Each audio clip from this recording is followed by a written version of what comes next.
Sir அது ஸ்லோவா நடக்கிறதுக்கு வேற ஃபண்ட் எதுவும் பிரச்சனை எந்ததுக்கு அந்த மேரேஜ் பண்ணோம் ஃபண்டு எதுவும் இஷ்யூஸ் இல்லை. அதாவது என்னன்னா ரயில்வே சைடில் கொஞ்சம் ஒரு ஒரு ஒரு கொஞ்சம் ஒர்க்கை வந்து கொஞ்சம் அங்கே காலதாமதம் ஏற்பட்டிருக்கு ரயில்வே துறை சார்பாக. நம்மளுடைய மாநில நெடுஞ்சாலைத்துறைக்கு பொறுத்த வரைக்கும் எந்த பிரச்சனையும் கிடையாது. அவங்க சைடு இன்ஃபேக்ட் நீங்களே பார்க்கலாம், 2 சைடில் அந்த ஒரு பண்டெல்லாம் போட்டு அந்த கான்கிரீட் ஸ்ட்ரக்சர்ஸ்லாம் போட்டுட்டாங்க. நடுவில் இந்த டிராஃபிக் மேலே இருக்கிற இந்த போர்ஷன் ரயில்வே போர்ஷன் மாத்திரம் தான் இந்த வேலை நடக்குது. இப்போ நான் போயிருக்கும் போது பைலிங் ஒர்க் இப்போ ஆரம்பிச்சிட்டாங்க. அதுக்கு தோன்ற இப்போ இனிஷியலாக பைலிங் தான் போட போகிறாங்க அங்கே. ஸோ ஃபண்ட் ரிலேட்டட் எது இஷ்யூஸ் கிடையாது. இப்போ எனக்கு என்னன்னா ஆஸ் இட் இஸ் இருக்கிற பொறுத்தவரைக்கும் June 2026 வந்து அது பயன்பாட்டுக்கு வந்துடுங்கிறது என்னுடைய இது ஃபண்ட் இஷ்யூஸோ இனி எந்த இஷ்யூஸோ வரதுக்கு வாய்ப்பு கிடையாது. நான் வேறு எதையும் கேட்டேன், வேறு ஏதாவது டிபார்ட்மெண்ட்டில் ஏதாவது தலையீடு இருக்குமா இல்லாத கோஆர்டினேஷன் இஷ்யூ இல்லை, எதுவுமே கிடையாது சார். நாங்கள் ரெண்டு பேரும் சொன்னாங்க நாங்கள் June 2026 முடிச்சலாம்னு சொல்லியிருக்கேன். இதே மாதிரி மற்ற சஞ்சீவி நகர் மேம்பாலம், குமரேசபுரம், இந்த மஞ்சள் இதுக்கும் ஒரு டைம் பவுண்டை மட்டும் அடுத்த முறை exact that is why I am here. நான் மெயினாக அந்த ஸ்பாட் விசிட் போகிறதே காரணம்னா ஒரு திட்டத்தை நம்ம அறிவிக்கிறோம், அந்த திட்டத்தை அறிவிக்கிறோம், அதுக்கப்புறம் டெண்டர் ப்ராசஸ் விடுறது, அப்புறம் அதுக்கு ஃபண்ட் சேங்ஷன் கொடுக்கறது. இதுக்கு மத்தியில் என்னன்னா வேறு டிபார்ட்மெண்ட் ஏஜென்சிஸ் இருக்குது. உதாரணம் பார்த்தீங்கன்னா நம்ம அந்த மேற்கற்கண்டார் கோட்டையில் வந்து அங்கே ஹெச்டி லைன் போகுது, பெரிய டவர் இருக்குது. ஹெச்டி டவரை கண்டிப்பாக அதை ரிமூவ் பண்ண தான் சொல்லியிருக்கிறாங்க. அந்த இடத்துல எக்ஸாக்டாக அந்த லொக்கேஷன் தான் அந்த பாலம் வருது. அப்போது நான் அவங்ககிட்ட போய் சொல்லிட்டேன், எனக்கு ப்ரையராக 1 month முன்னாடியே எனக்கு ஒரு ரெப்ரஸன்டேஷன் கொடுத்துருக்கேன் ரயில்வேஸ்லேருந்து. கண்டிப்பாக நான் அமைச்சர் நம்முடைய மின்சாரத்துறை அமைச்சர்கிட்டே சரி உயர் அதிகாரிகிட்ட பேசிட்டு அது பண்ணேன்னா அது ஒரு டைம். இந்த மாதிரி விஷயங்களை தான் என்ன மாதிரி பப்ளிக் ரெப்ரஸன்டேட்டிவ்ஸ் வந்து we come in place actually. ஏன்னா உதாரணம் ரயில்வே துறை அதிகாரி வந்து ஒரு மாநில நெடுஞ்சாலைத்துறை அதிகாரிகிட்டையோ ஒரு மின்சாரத்துறை அதிகாரிகிட்ட பேசும்போது அஃப்கோர்ஸ் அது ஃபைல் பெண்டிங்காக இருக்கலாம், இல்லை நான் வந்து கொஞ்சம் லேட் ஆகலாம். எங்களை மாதிரி போன்ற ஆட்கள் போய் போகும்போது அது அழுத்தம் கொடுக்கும் பொழுது கண்டிப்பாக வந்து அந்த ஃபைல் ப்ராசஸ் வந்து இன்னும் குயிக்காக அவங்களுக்கு. அதனால அவங்ககிட்டயே நான் கேட்குறேன், ஏதாவது இன்டர் டிபார்ட்மெண்ட் இஷ்யூஸ் இருக்கா சொல்லுங்கள், தயவுசெய்து என்கிட்ட கொடுங்க, நான் சொல்லுங்கள் நான் பண்ணிக்கிறேன்னு சொல்லியிருக்கிறாங்க. ஸோ இதெல்லாம் நீங்கள் சொல்கிற மெயின் வரிதை எனக்கும். அதனால தான் ஸ்பாட் விசிட்டே போகிறது, அவங்ககிட்டயே ஒரு கமிட்மெண்ட் வாங்குறது. இன்றைக்கி நான் போயிருக்கிற விசிட்டை பொறுத்த வரைக்கும் மினிட்ஸ் போட்டுருவேன் நான். இன்றைக்கி என்ன நடந்தது, காலையிலேருந்து நடந்தது என்ன நடந்தது, யார் என்னென்ன கமிட்மெண்ட்ஸ் கொடுத்துருக்குறாங்க. ஸோ எவ்ரி மந்த் பொறுத்த வரைக்கும் நான் நாடாளுமன்ற உறுப்பினராக அது ப்ராக்ரஸை நான் பார்க்க போகிறேன். ஏன் நிற்குது ஃபைல் நிற்குது, ஏன் நீங்கள் சொன்ன ஷெடியூல் கூட இது நடக்கலைங்கிறது. அப்படி பண்ணாதான் நம்ம அட்லீஸ்ட் இந்த 4 வருஷத்துக்குள்ளே ஓரளவு நான் முடிக்க முடியும். நான் சொன்ன சில இதெல்லாம் நான் அறிவிச்சதெல்லாம் முடியும். ஏன்னா எனக்கு பயம், சிலதெல்லாம் நீங்கள் சொல்கிற மாதிரி 15 வருஷம் ஜிகோனர் முதற்கொண்டும் 15 இயர்ஸ் நடக்கலை. இன்னைக்கு வந்து அதுக்கு ஒரு சரி நடக்கும் அப்படின்னு சொல்லி ஒரு அறிவிப்பு வந்திருக்கு, என் மூலியமாக வந்திருக்கு, அதிகாரி மூலியமாக சொல்லியிருக்கிறாங்க. ஆனால் இதுக்கு மத்தியில் நிறைய சவால்கள் இருக்குது. இப்போ நான் சொன்னதுலேயே பல சவால்கள் இருக்குது. அதை கோஆர்டினேட் பண்ணுறது செய்கிறது இதுதான் என்னுடைய வேலை இருந்தது. அது எனக்கு அந்த பயம் இருக்குது. சொல்லிட்டோம், முடிக்கணும். அது ஒரு நம்பிக்கை ஏற்பட்டிருக்கு, அந்த நம்பிக்கைக்கு பாத்திரமா நான் நடந்துக்கணுங்கிறத நினைக்கிறேன். இந்த ப்ரெஸ் மீட்டே அதுக்காண்டி தான். என்ன ஸ்டேஜ் நான் சொல்கிறத விட இப்போ என்ன ஸ்டேஜில் இருக்குது அங்கே அடுத்த முறை நீங்கள் பார்க்கும்போது நீங்கள் எங்கிட்ட கேள்விகள் நீங்கள் கேட்கலாம். இந்த திருச்சி கரூர் நேற்று கூட ஒரு ஆடியோ ஆக்சிடென்ட் வந்து ரெசிடென்ஸ் வந்து அதுக்கு ஏதாவது மாற்று வழி எதுவும் இருக்கா? திருச்சி கரூர் பொறுத்த வரைக்கும் லாஸ்ட் நம்ம வீட்டில் நம்ம பேசியிருந்தோம். திருச்சி கரூர் பொறுத்த வரைக்கும் இட்ஸ் லாங் பெண்டிங், ரொம்ப வருஷம் இருக்குது. இன்ஃபேக்ட் நானே அந்த ரோடு இப்போ கோயம்புத்தூருக்கோ ஈரோடுக்கு போகும்போது அந்த சைடு தான் யூஸ் பண்ணுறோம். ரொம்ப போக்குவரத்து நெரிசல், குறிப்பாக காலை நேரங்கள் மாலை நேரங்கள் ரொம்ப இதாக இருக்குது. இப்போ என்னென்னா அவங்க வந்து அன்னைக்கு நெடுஞ்சாலைத்துறை அதிகாரிகிட்ட பேசும்போது அவங்க என்னன்னா ஒரு சேலஞ்ச் முன்னாடி இருந்தது. அதாவது ஒரு சைடு காவேரி, ஒரு சைடு ரயில்வே ட்ராக்கு, ரெண்டுக்கு நடுவில் பார்த்தீங்கன்னா அதை எக்ஸ்பேண்ட் பண்ணுறதுக்கு இம்பாசிபிள். அதனால் அவங்க புது ஒரு ரூட்டே கொடுத்துட்டாங்க, ஐடென்டிஃபை பண்ணிட்டாங்க, மேப் பண்ணிட்டாங்க அவங்க. அது வந்து அது விஷயமா வந்து நான் இன்ஃபேக்ட் அடுத்து அவங்ககிட்ட மீட்டிங் உட்கார போகிறேன். டீட்டெயிலாக ஒரு மீட்டிங் உட்கார்ந்து செஞ்சு டெஃபினட்டாக அடுத்த ப்ரெஸ் மீட்டில் வந்து அதை எப்போ ஆரம்பிக்க போகிறாங்க செய்கிறாங்க, அது என்னென்ன சேலஞ்சஸ் இருக்குது உங்கள்கிட்ட நான் ஷேர் பண்ணிக்கிறேன். இப்போ ஆசெட்டஸ் பொறுத்த வரைக்கும் மேம்போக்காக தான் எனக்கு இன்ஃபர்மேஷன் இருக்குது. பட் இன்றைக்கி திருச்சி இந்த பகுதி மக்கள் மத்தியில் மிகப்பெரிய ஒரு கேள்வி என்னன்னா, அந்த கரூர் அந்த திருச்சி கரூர் இது பொறுத்த வரைக்கும் அது ரொம்ப காலதாமதம் ஏற்பட்டிருக்கு, விபத்துகள் இருக்குது. நீங்கள் சொல்கிற மாதிரி அவங்க ஒரு ஆர்டிஓவே அவங்க இறந்துருக்கிறாங்க அவங்க. ஸோ டெஃபினட்டாக அதுக்கு உண்டான முக்கியத்துவம் கண்டிப்பாக நான் கொடுக்கணும்னு நினைக்கிறேன். அமைக்கும் போது அவங்க பகுதி மக்கள் காலி பண்ணுற வேலை இருக்குது. அவங்க வந்து நீங்கள் மஞ்சள் சொல்கிறீங்களா? அரியமங்கலம். சரி, அவங்க வந்து இப்போ மாற்று வழி அவங்க என்ன இருக்குது பண்ணிக்கலாம், அவங்க காலி பண்ணிடணும்ல, அந்த இடத்துக்கான அமௌண்ட் யார் தருது அப்படின்னு ஒரு பிரச்சனை இருக்குது. அது எப்படி நீங்கள் இல்லை அரியமங்கலம் பொறுத்த வரைக்கும் அங்கே அதுவுமே கிட்டத்தட்ட உங்களுக்கு தெரியும் 15 வருஷ கோரிக்கை, கிட்டத்தட்ட ஒரு 20,000 மக்களை அங்கே வாசிக்கிறாங்க. தண்டவாளத்துக்கு இந்த சைடு அந்த சைடு பொறுத்த வரைக்கும். அங்கே என்னென்னா அங்கேயுமே பொறுத்த வரைக்கும் அங்கேயுமே ரொம்ப சவால்கள் இருந்தது. இருந்தாலுமே இவ்வளோ மக்கள் பயன்படுத்தக்கூடிய ஒரு இடம்னால விபத்துகள் நிறைய நடக்குதாங்க. நிறைய ட்ரெயின் அடிபட்டு நிறைய பேர் இறக்குறாங்க. நிறைய பேர் அதை தாண்டி கடந்து போகிறாங்க. அதை பொறுத்த வரைக்கும் என்னன்னா, இப்போ சர்வேயர் வச்சு நம்ம அளந்துட்டோம். சர்வேயர் வச்சு அளந்து முடிச்சாச்சு. அதில் சில ஆக்கிரமிப்புகள் இருக்குது. அதை சிலதை சொல்லுவோம். நாம் ஒரு 4-5 வீடுகள் பொறுத்த வரைக்கும் அங்கே கொஞ்சம் ஆக்கிரமிப்புகள் இருக்குது. அது பொறுத்த வரைக்கும் எடுக்க வேண்டியது இருக்குது.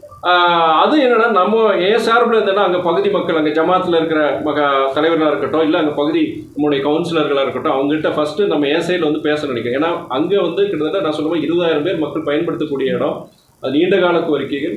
ஆமாம், சில பேருக்கு ஒரு அவசரங்கள் கொடுக்கலாம், ஒரு 4-5 பேருக்கு வந்து பிரச்சனை ஆகலாம். ஆனால் மக்களுடைய அங்கே இருக்கிற அந்த பகுதி மக்களுடைய முக்கியமான பிரச்சனைனால நீங்கள் அது பண்ணி கன்வின்ஸ் பண்ணி கொடுத்துருங்க. நாளைக்கு என்ன ரயில்வே துறை நமக்கு இவ்வளோ கன்வின்ஸ் பண்ணதுக்கு பண்ண வந்திருக்கிறாங்க.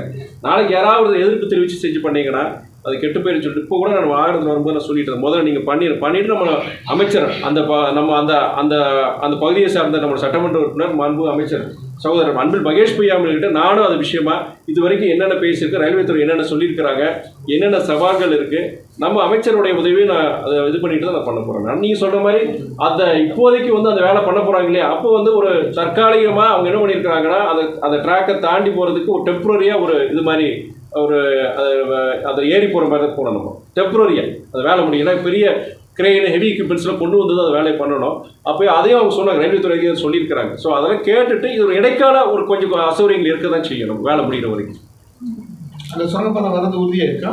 இல்லை, அது சொல்லிட்டாங்க. இப்போ சர்வேயர் வச்சு அதை மெஷர்மெண்ட்ஸ் எல்லாம் பண்ணிட்டாங்க. இட் இஸ் டூவபிள் தான் சொல்லியிருக்காங்க.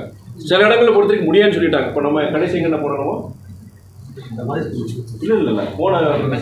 இல்லை போன விசிட் போயிட்டாங்க எல்லாம் கிடையாது.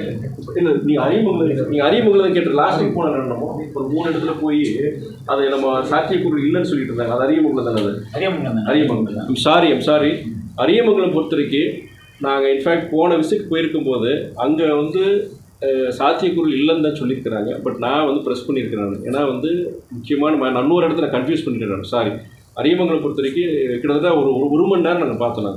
அங்கே இருக்க ஜனங்களாம் சரி இங்கேருந்து பண்ணலாமே அங்கேருந்து பண்ணலாமேன்னு சொல்லும்போது நாங்கள் போனோம். ரயில்வே துறை அதிகாரிகள் வந்திருந்தாங்க. பல இடங்கள் அவங்க ப்ராக்டிக்கல் எக்ஸ்பிளைன் பண்ணாங்க. இந்த மாதிரி போகும்போது எப்படி நாங்கள் போட முடியும், செய்ய முடியும். ப்ளஸ் அங்கே மிகப்பெரிய ஒரு கால்வாய் ஒன்று போகுது. கால்வாய் போகிறதுனால ப்ளஸ் ஆக்கிரமிப்புகள் ரொம்ப ஆக்கிரமிப்புகள் இருக்குது. அது பெரிய பப்ளிக் டிஸ்டர்பன்ஸ் வரும் உங்களுக்கு. ப்ளஸ் உங்களுக்கு இந்த சப்வே போடும்போது 2 சைடில் ஆக்சஸ் க்ரியேட் பண்ண உங்களுக்கு. அதுவுமே நானே சில ப்ராக்டிக்கலாக சொன்னேன், சார் இப்படி பண்ணலாமேன்னு. அவங்க வந்து டோட்டலி நாட் பாசிபிள்னு சொல்லி தான் சொல்லியிருக்கிறாங்க. இருந்தாலுமே நான் ஒரு ட்ரோன் வச்சு கூட இது பண்ண சொல்லியிருக்கேன். ட்ரோன் வச்சு ஸ்டடி பண்ணிவிட்டு கம்ப்ளீட்டாக ஒரு டோப்போ ஒரு இது கிடைச்சதுன்னா அப்போ யாராவது இதில் வந்து க்ரியேட் பண்ண முடியுமான்னு சொல்லியிருக்காங்க. டெக்னிக்கல் டிஃபி அந்த இடத்துல பார்த்தீங்கன்னா ரயில்வே ட்ராக்மே பார்த்தீங்கன்னா உங்களுக்கு வளைஞ்சு போகும்போது நீங்கள் டெம்பரரியாக கூட நீங்கள் எதுவுமே படம் போட முடியாது. ஸோ டோட்டலி இம்பாசிபிள் தான் சொல்லியிருக்கிறாங்க. இம்பாசிபிளே சொல்லிட்டாங்க. பட் இருந்தாலுமே என் சைடில் நான் ட்ரை பண்ணுறேன். சாரி, நான் வேறு எதுவும் கன்ஃபியூஸ் பண்ணி சொல்லிடுறேன். சார், இந்த மஞ்சள் ரயில் சுரங்கப்பாதை சொல்லுங்கள் சார். இந்த வருஷத்துக்கு ஆகஸ்ட் எஸ் நானும் இதே தான் டவுட் தான் கேட்டேன். இந்த வருஷம் ஆகஸ்ட் செப்டம்பரான்னு கேட்டேன் நான். அது அவங்க என்னன்னா அது வந்து ஆல்ரெடி ஃபேப்ரிகேட்டட் கான்கிரீட் பிளாக்ஸ் தான் வரப்போகுது. ஸோ அது அப்படியே வேறு இடத்துல ஃபேப்ரிகேட் பண்ணி அப்படியே கொண்டு வந்து வச்சுருவாங்க. மற்ற அந்த 2 சைடும் வந்து தான் ரேம்ப் மாதிரி போட்டுருவாங்க. இதே இதை கேட்டேன், மழை வேறு வருதே செய்யுது. இல்லை சார், நாங்கள் வேறு இடத்துல பண்ணிடுறோம். நாங்கள் ஆகஸ்ட் செப்டம்பருக்குள்ளே மேக்ஸிமம் நாங்கள் முடிச்சிடும்னு சொல்லியிருக்கிறேன். அது பண்ணிட்டு தான் மேலே ட்ராக்கே கொண்டு வர போகிறாங்க. அந்த காரணங்களுக்காண்டி தான் அவங்க வந்து அந்த சுரங்கப்பாதையை நான் இன்னும் கொஞ்சம் கூடுதலாக சொல்லியிருந்தேன், மெஷர்மெண்ட் சொல்லியிருந்தேன் இல்லையா, அந்த அளவுக்கு ஏன் பண்ண முடியாதுன்னா ஆளை நாங்கள் போக முடியாது. இதுலேயே பார்த்தீங்கன்னா எங்களுக்கு அந்த தண்ணி இருக்கிற வாட்டர் டேபிள் கொஞ்சம் ஹையாக இருக்கிறதுனால நாளைக்கு தண்ணி மேலே வரதுக்கு வாய்ப்பு இருக்குது. நாளைக்கு கட்டி முடிச்சு கூட வர பிரச்சனை வந்துடும், யூஸ் பண்ண முடியாத மாதிரி பிரச்சனை வந்துடும். அதனால தான் நாங்கள் இந்த இவ்வளோ காம்பேக்டாக நாங்கள் போடுறோம்னு சொன்னாங்க. விவேகானந்தர்லையும் சுரங்கப்பாதை கட்டினாங்க, அதுலேயும் தண்ணி அதே மாதிரி நார்த்தலையும் கட்டினாங்க, அதுலேயும் தண்ணி நின்று தான் இருக்குது. இதில் பொறுத்த வரைக்கும் அந்த பிராணம் வந்துடக்கூடாதுன்னு சொல்லிட்டு தான் அவங்க குறிப்பிட்ட ஆழத்துக்கு கீழே நாங்கள் போக மாட்டோம் நாங்கள் அப்படின்னு சொல்லி தான் சொன்னாங்க. அதை சொல்லியே சொன்னாங்க. காரணம் ஏன் இது இன்னும் கொஞ்சம் பெருசுப்படுத்தலாமே சொன்னதுக்கு முடியாதுன்னு சொன்னது காரணம் இதுதான். பெங்களூரு திருப்பதி அந்த இன்ட்ராசிட்டி எக்ஸ்பிரஸ் சொல்லி பேசியிருந்தாங்க. இல்லை, பெங்களூர் திருப்பதி இல்லை, திருச்சி திருப்பதி தான் நான் சொல்லியிருந்தேன். அதாவது என்னோடய விஷ் லிஸ்ட்டில் பொறுத்த வரைக்கும் நான் கேட்டது வந்து திருச்சி திருப்பதி, திருச்சி பெங்களூரு, திருச்சி கொச்சின் கேட்டிருந்தேன். 3 கேட்டிருந்தேன் நான். அப்போ இனிஷியலாக அவங்க என்ன சொன்னால், இனிஷியலாக ஒரு ட்ரெயின் தான் அவங்க இது பண்ணுற சொல்லியிருக்கிறாங்க, கன்சிடர் பண்ணுற சொல்லியிருக்காங்க. I have to get approval. இது இனியும் அப்ரூவல் ஆகலை. திருப்பி இதை நான் சொல்லியிருக்கேன், அவர் சரின்னு சொல்லியிருக்காங்க. Minister has set he will do it ன்னு சொல்லியிருக்காங்க. But I already get it in writing and an approval has to come from the railway ministry. ஓகேங்களா? நாளைக்கு வந்து அரசியல் சார்ந்த ஒரு கேள்வியில் பொறுத்தவரைக்கும் மனவளர்ச்சி திமுகவுடைய பொதுக்குழு ஈரோட்டில் 22ஆம் தேதி நடக்குது. ஸோ அந்த பொதுக்குழு மற்றும் என்னுடைய அடுத்த கட்ட நடவடிக்கை, எங்களுடைய நிலைப்பாடு, அரசியல் சார்ந்த கேள்வியில் பொறுத்தவரைக்கும் பத்திரிகை துறை நண்பர்கள் நாளைக்கு இதே இந்த ஆஃபீஸில் நீங்கள் 2 மணிக்கு உங்களுடைய கேள்விக்கு நான் பதில் சொல்கிறேன். ஸோ பின்னாடி சிரிக்கிறார் அவர். இல்லை தயவு செய்து ஒரே சொல்லிடுறேன் நான். இந்த நேரத்தில் வந்து நாங்கள் கூட்டணியில் தொடர்றோம். அந்த எந்த நோக்கத்துக்காண்டி இதில் நாங்கள் இந்த கூட்டணியில் சேர்ந்தோமோ அந்த நோக்கம் தொடருது. நாளைக்கு இது குறித்து விரிவான உங்களுடைய கேள்விக்கு விரிவான பதில்கள் அளிக்கப்படும். அவ்வளோதான். நீங்க என்ன இருந்து பார்த்தா போடுவீங்க, போட்டுருவீங்க. இது ஜனங்களுக்கு போய் சேர வேண்டிய செய்தி. ஜனங்க விரும்பி அவங்க ரொம்ப விருப்பத்தோட இதோட இது எதிர்பார்த்துட்டு இருக்காங்க. நீங்க சொல்ற இந்த ரயில்வே ப்ராஜெக்ட்ஸ் எல்லாம் பல பேர் வந்து கேட்டு எதிர்பார்த்துட்டு இருக்காங்க. தயவுசெய்து இதை பத்தி போடுங்க. ஆனா இப்ப வேர்ல்ட் லெவல்ல எடுத்துக்கிட்டீங்கன்னா ட்ரம்ப் தான் வந்து இந்தியா பாகிஸ்தான் போற நிப்பாட்டணும் சொல்லிட்டு இருக்காரு. ஆனா இன்னைக்கு அவர் நிலைப்பாட மாத்திருக்காரு. நீங்க அவர் நிலைப்பாட மாத்தலாங்க, நான் மாத்த மாட்டாங்க நிலைப்பாடு. நீங்க நாளைக்கு பாத்துக்கலாங்க. ட்ரம்ப் உலக அரசியல், இந்திய அரசியல், தமிழ்நாட்டு அரசியல், திருச்சி அரசியல் எல்லாமே நாளைக்கு நம்ம பேசிக்கலாம். நல்ல ஒரு 1/2 மணி நேரம் உங்களுக்கு கொடுக்குறேங்க. நீங்க என்ன வேணா கேள்வி கேளுங்க. நீங்க நாளைக்கு